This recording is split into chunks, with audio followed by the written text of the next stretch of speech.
పనికి సమాన వేతనము ఇవ్వాలి, సమాన పనికి సమాన వేతనము. పెండింగ్ లో ఉన్న జీతాలు వెంటనే ఇవ్వాలి, పెండింగ్ లో ఉన్న జీతాలు వెంటనే ఇవ్వాలి, పెండింగ్ లో ఉన్న జీతాలు వెంటనే ఇవ్వాలి. పరిష్కరించాలి మున్సిపల్ కార్మికుల సమస్యలను, పరిష్కరించాలి మున్సిపల్ కార్మికుల సమస్యలను.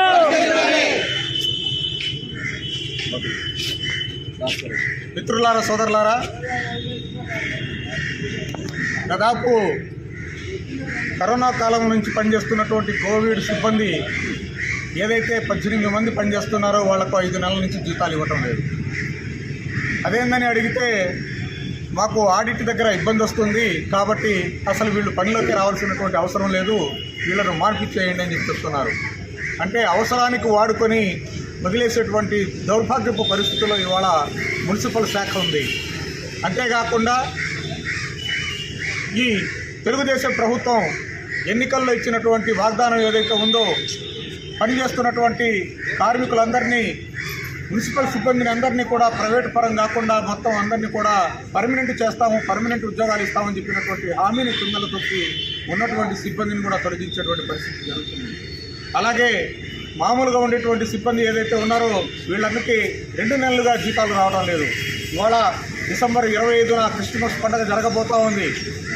పండగ జరుగుతున్నటువంటి సందర్భంలో చాలని కడుపులతోటి బాకీలు చేసి దాదాపు ఈ 5 నెలల కాలం నుంచి 2 నెలల కాలం నుంచి జీవితాల్ని గడుపుతున్నటువంటి అడుగడిగినటువంటి కేవలం 18,000, 16,000, 15,000 రూపాయల జీతంతో తమ జీవితాల్ని గడుపుతున్నటువంటి పరిస్థితి మనం చూస్తూ ఉన్నాం.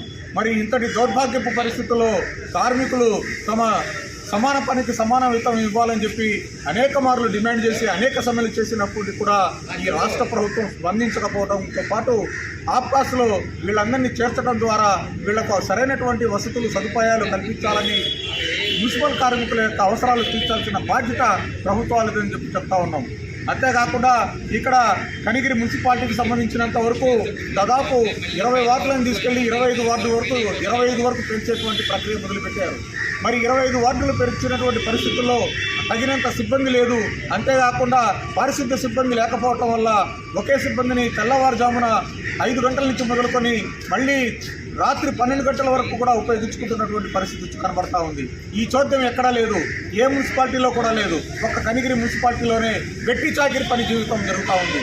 అంటే కార్మికులు సాధించుకున్నటువంటి చట్టాలు ఏవైతే ఉన్నాయో, భారత రాజ్యాంగం, బాబాసాహెబ్ అంబేద్కర్ ఇచ్చినటువంటి రాజ్యాంగంలో ఉన్నటువంటి రాజ్యాంగపు విలువల్ని కనీసం తుంగల తొక్కి ఈ రాష్ట్ర ప్రభుత్వం ఈ విధమైనటువంటి దౌర్భాగ్యపు పరిస్థితుల్లో నడుస్తూ ఉంది. మరి ఉన్నటువంటి జీతాలు సరిపోవటం లేదు, జీతాలు పెంచండి, వాటిని పెంచడంతో పాటు సకాలంలో ఇవ్వనని చెప్పి అడగటం కూడా నేరంలాగా ఇవాళ మన కమిషనర్ గారు సెలవు పెట్టి ఎక్కడైతే జీతాలు వేయమని చెప్పి డిమాండ్ చేస్తామని చెప్పి ఆయన దీర్ఘకాలపు సెలవులో వెళ్ళిపోవడం జరిగింది. అంటే తన దగ్గర పనిచేస్తున్నటువంటి కార్మికులకు సరైనటువంటి న్యాయం చేయలేని పరిస్థితుల్లో కూడా ఇవాళ ఆఫీసర్లు ఉన్నారు. మరి అంటే దేశంలో జరుగుతున్నటువంటి ఒకవైపు మోడీ ప్రభుత్వం అవలంబిస్తున్నటువంటి లేబర్ కోడ్లలో 44 చట్టాలను తుంగల తొక్కి 4 కోడ్లుగా మార్చి ఎక్కడైతే బానిసత్వపు ఆలోచన విధానానికి తీసుకొచ్చి దినసరి కూలీలుగా ఉపయోగించుకుంటున్నారో అందులో భాగంగానే అధికారులతో పాటు రాష్ట్ర ప్రభుత్వ అధికారులు వీళ్ళందరూ కూడా నడుస్తూ ఉన్నారు. దీనికి ఉధృతంగా వ్యతిరేకంగా ఏఐటీసీ ఆధ్వర్యంలో మున్సిపల్ వర్కర్స్ అండ్ ఫెడరేషన్ తరఫున ఉద్యమాలు చేయడానికి మేము సమాయత్తమవుతామని చెప్పి తెలియజేస్తున్నాం.